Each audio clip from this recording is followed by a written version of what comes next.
All right. Now we move on in no particular order. Randomized po ito. Here are your top 6 finalists. Let's start it off. The first candidate in our top 6, we have Mutya, number Mutya, number 16.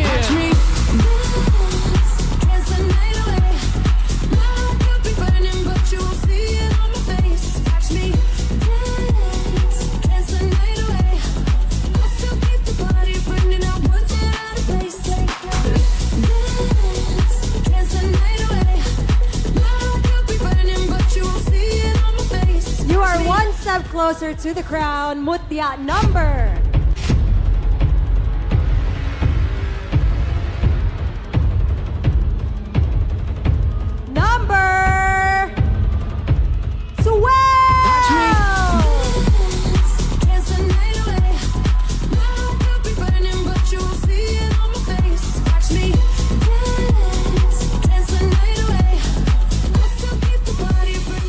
And the next spot in our top 6 goes to Mutya, number 18.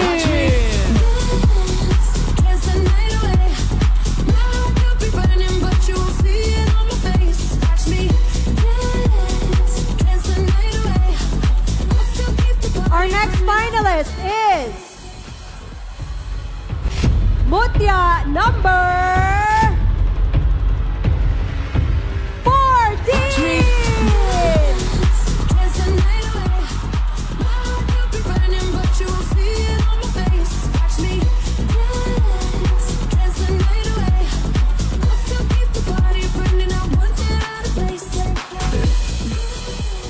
We have 2 spots left in our top 6. Next up, we have Mutya, number 6.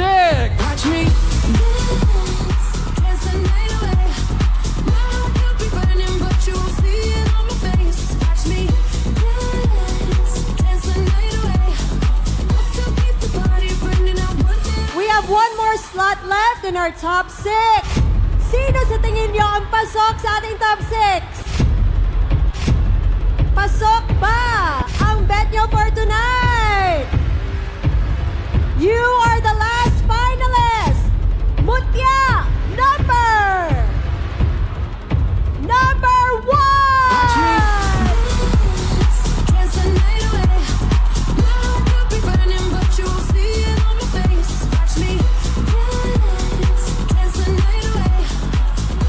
South Cotabato, your Mutya ng South Cotabato 2024 Top 6 finalists. Congratulations, ladies!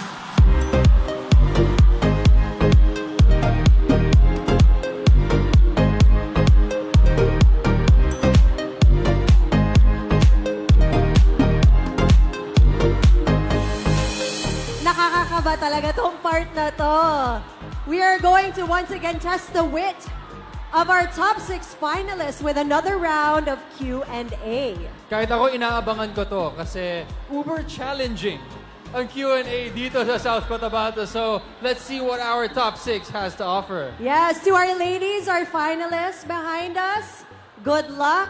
We know that you can do it, and of course, answer with clarity and sincerity. You've got this. So let me quickly run through the mechanics. At this point, we still have the same drill for this round. The candidates will pick a question from the set of envelopes that we have in our box over here, and we will read the question twice before they get to answer. Each candidate is given, again, only 45 seconds to answer the question, and we hear this sound, and that means that the time is up. So once again, reminder lang sa ating audience here tonight, na suportahan natin ang ating mga kandidata by staying quiet while they answer. All right. With that, shall we begin? Yes, we will begin with Mutya number 16.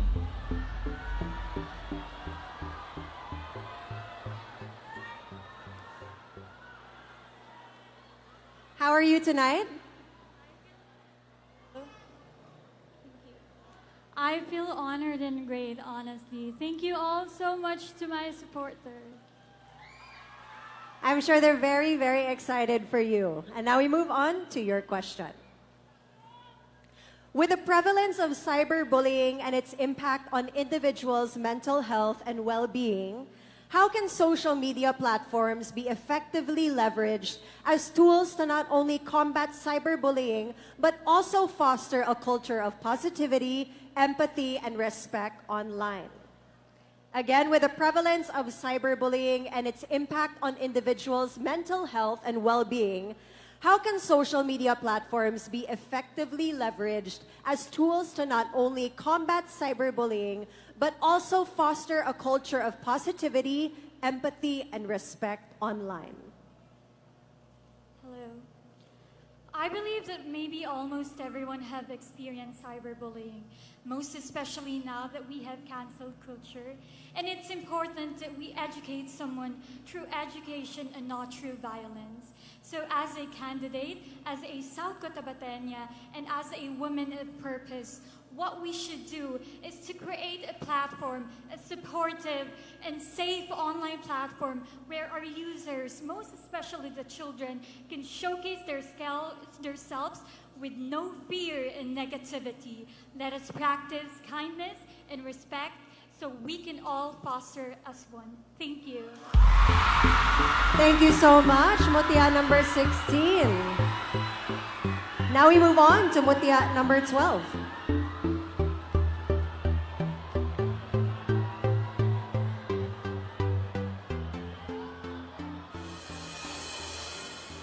Mutya number 12, how are you doing tonight?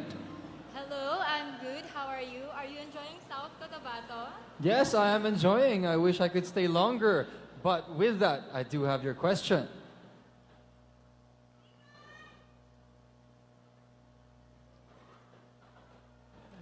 This is your question. Considering the escalating concerns around cybersecurity and online safety in the Philippines, what guidance would you provide to young people to ensure they safeguard their privacy and security in the face of increasing cyber threats and digital vulnerabilities? One more time. Considering the escalating concerns around cybersecurity and online safety in the Philippines, what guidance would you provide to young people to ensure they safeguard their privacy and security in the face of increasing cyber threats and digital vulnerabilities? You know, we have already marched into an era where people are pixelated in our digital age. And I must say that it has indeed affected the mental health of people's well-being, because as a student nurse, I've encountered a lot of people who've been suffering from mental health. And with that, I want to send a message to everyone that we should use these tools prudently, that while embracing the innovation of cybersecurity and this digital age, we are also embracing the innovation and the prosperity of our country. Thank you. Thank you so much, Mutya number 12. And now we have our next candidate, Mutya number 18.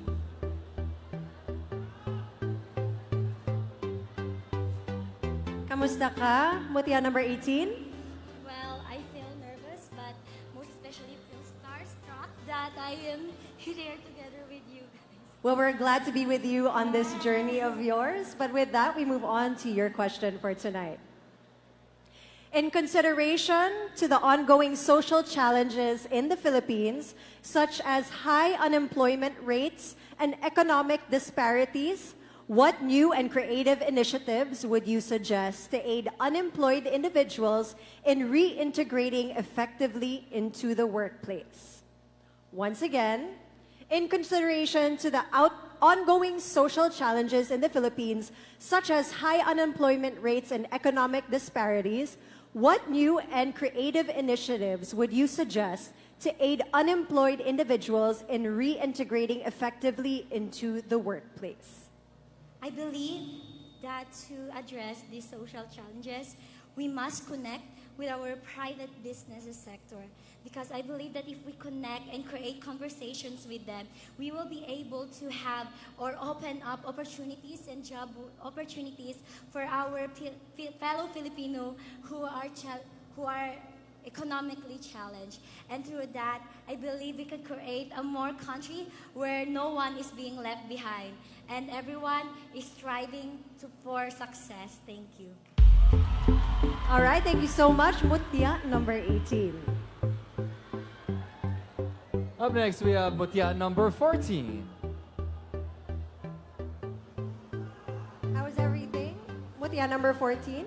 Everything is fine, and I am humbled to be part of the top 6 because I've always said this, that it is not just me representing myself, but the whole municipality of Palomala. Thank you. Well, you heard it. Congratulations. You deserve to be here. But with that, this is your question. In the context of cultural diversity and religious pluralism, how would you, as a role model, promote dialogue and foster collaboration between religious institutions and educational systems to achieve advocating for peace and sustainable development? I'll say it again. In the context of cultural diversity and religious pluralism, how would you, as a role model, promote dialogue and foster collaboration between religious institutions and educational systems to achieve advocating for peace and sustainable development? Thank you for that question. I believe that advocating for peace and sustainable development is a one-of-a-nation approach. It means that we have to have a collaboration with the government and the private sectors. But most especially, I want to highlight the intersectionality, which means that we may have different religious beliefs. We may have different cultural differences, but it means that we can collaborate and we can fight for sustainable development. Because, ladies and gentlemen, as South Cotabateños, we have different tribes, but I believe we are fighting for one unity and fighting for South Cotabato to thrive as one. Thank you. Thank you so much, Mutya number 14. All right, let's go to Mutya number 6.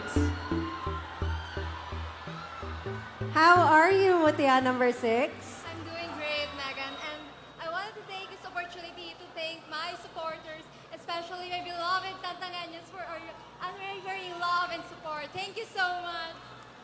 I'm sure they're very, very proud of you tonight. A little reminder, go closer to the mic. Here is your question. In light of the ongoing challenges faced by LGBTQIA+ individuals within religious contexts, how can we foster a more inclusive culture within religious institutions for LGBTQIA+ individuals? Again, in light of the ongoing challenges faced by LGBTQIA+ individuals within religious contexts, how can we foster a more inclusive culture within religious institutions for these individuals? I really believe that we should treat everyone equally, regardless of our differences, even in our gender. And as for the LGBTQ, I think it is high time for us to accept them and to foster a more inclusive society.